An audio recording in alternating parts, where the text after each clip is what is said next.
दोस्तों, अगर अभी तक आपने इस कहानी द लास्ट ऑफ अस का प्रीवियस हिस्सा नहीं देखा तो हमारे चैनल पर वो आपको मिल जाएगा। सही से समझने के लिए पहले वो देख ले और सब्सक्राइब करना ना भूले। शुरुआत वही से होती है। मिलर ने बिल की कार ली, कुछ ज़रूरी सामान लिया, मैप लिया और एली को लेकर अब मिलर जा रहा है अपने भाई टॉमी की तलाश में। अब गाड़ी तो इन्हें मिल चुकी है मगर फ्यूल तो इतनी आसानी से नहीं मिलने वाला था। इसलिए रास्ते में जो भी गैस स्टेशन आता या जहां पर ज्यादा गाड़ियां होती, मिलर वहां रुकता और अगर किस्मत साथ दी थी तो गाड़ियों से थोड़ा बहुत फ्यूल भी मिल जाता। ऐसी ही एक गैस स्टेशन पर जब मिलर गाड़ियों से फ्यूल निकाल रहा था तो एली अंदर गई थी वॉशरूम में।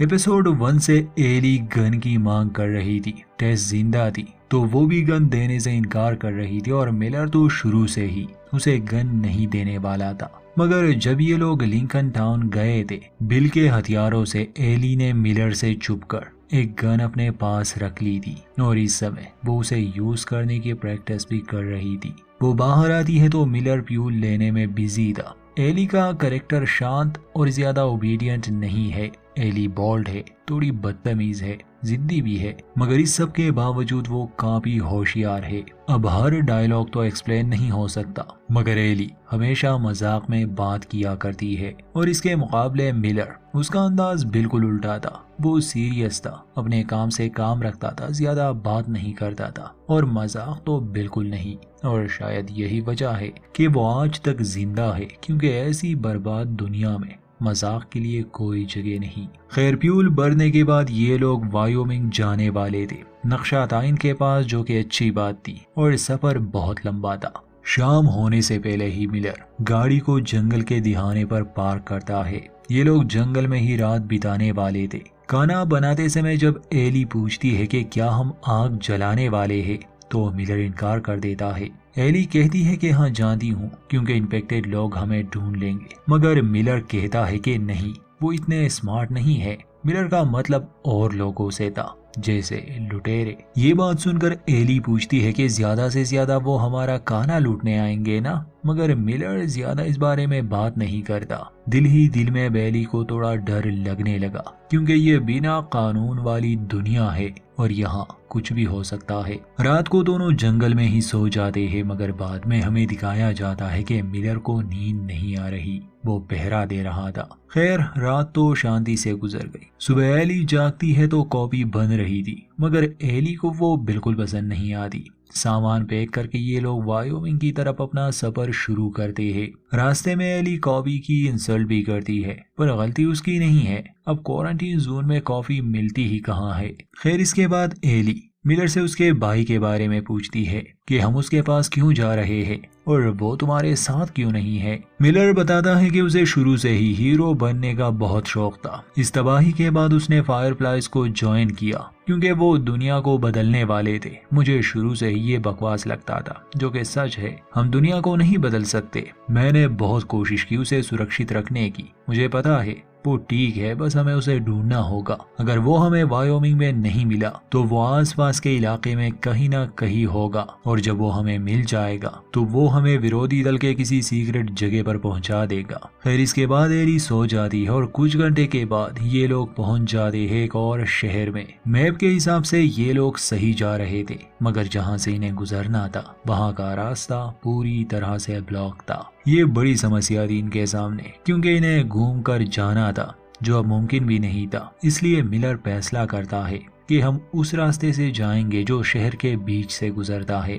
असल में शहर के रास्तों पर जाना खतरनाक था। वहाँ लोग हो सकते हैं, ऐसे लोग जो इन्हें नुकसान पहुंचा सकते हैं, और ये तो हाईवे था मगर किस्मत यहाँ इनका साथ नहीं देती। मिलर को खतरे का अंदाजा था मगर फिर भी वो शहर से जाने वाला था। कुछ आगे जाने पर ही एक जख्मी आदमी उन्हें नजर आता है। एली को लगा कि मिलर उसकी मदद करेगा मगर ये बस एक चाल थी इन्हें फंसाने की। मिलर तेज गाड़ी चलाता है और जो बाकी लोग छुपे थे वो उनकी गाड़ी को नुकसान पहुंचाने लगे और वो कामयाब भी हो जाते हैं। गाड़ी का टायर पंक्चर होने की वजह से वो बेकाबू हो गई और इतने में लुटेरे वहां पहुंच गए। वो गोलियां चलाने लगे। मिलर पहले तो एली को शांत करता है और उससे पूछता है कि तुम्हें कोई चोट तो नहीं आई। वो ठीक थी। सामने ही दीवार में एक हॉल था। वो एली को उसके अंदर जाने का कहता है और खुद गोलियां चलाकर उन लुटेरों का ध्यान अपनी तरफ खींच लेता है। वो 2 आदमी थे। अब मिलर उनमें से एक को तो मार देता है।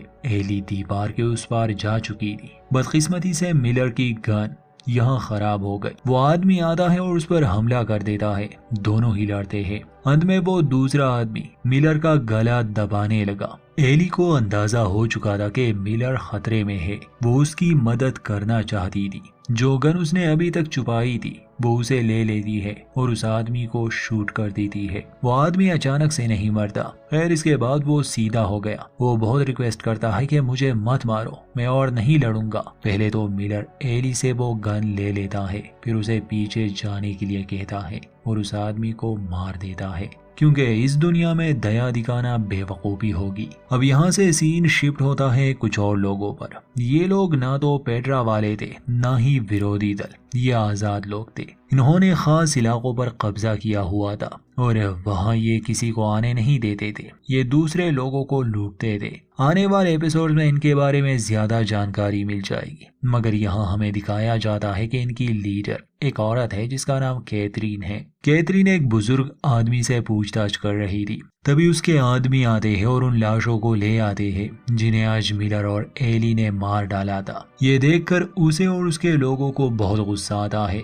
कैथरीन सभी को आदेश देती है कि हमारे इलाके में जो भी आया है वो जिंदा बाहर नहीं जा सकता, इसलिए उसे ढूंढो और खत्म कर दो। जिस आदमी से कैथरीन पूछताछ कर रही थी उसे वो बेझिझक शूट कर देती है। दूसरी तरफ मिलर और एली दिखाए जाते हैं। वो एक इमारत में छुपे थे। मिलर को अंदाजा था कि इस पूरे शहर पर इन लोगों का कब्जा है और वो इन्हें ढूंढने आएंगे, इसलिए उन्हें कुछ समय के लिए यहीं पर छुपना पड़ेगा। जब रास्ता साफ हो जाएगा वो यहाँ से निकल जाएंगे। यहाँ मिलर एली से बात करता है कि उसे किसी को मारना नहीं चाहिए था। ये अच्छी बात नहीं, मैं जानता हूँ, क्योंकि जब तुम किसी को नुकसान पहुँचाते हो तो इसके बाद तुम बदल जाते हो। एली पूछती है कि क्यों नहीं, तो मिलर कहता है कि तुम अभी बच्ची हो, ये सब करना तुम्हारे लिए सही नहीं। एली भी इस बात से दुखी थी।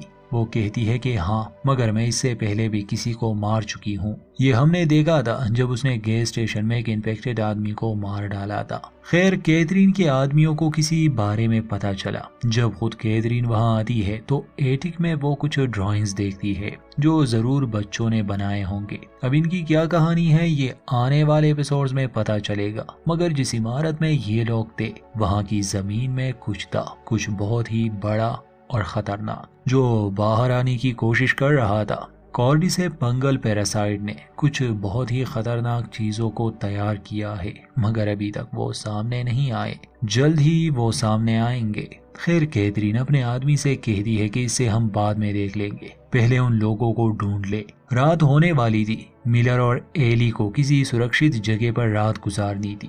वो एक बहुत ऊंची बिल्डिंग में चले जाते हैं क्योंकि वहाँ कोई भी इन्हें ढूंढने नहीं आएगा। सोने से पहले मिलर और एली की कुछ बातें होती है। मिलर फर्श पर कांच के टुकड़े भी डाल देता है ताकि अगर कोई अंदर आने की कोशिश करे तो इन्हें पता चल जाए। सोने से पहले एली एक जोक सुनाती है और पहली बार वो मिलर को हंसा पाती है। अब आहिस्ता आहिस्ता दोनों के बीच एक रिश्ता बन रहा था, मगर आधी रात को जब मिलर की आंख खुलती है तो कुछ बच्चे हथियार लिए उन्हें बंदी बना लेते हैं और यहीं पर एपिसोड का दी एंड।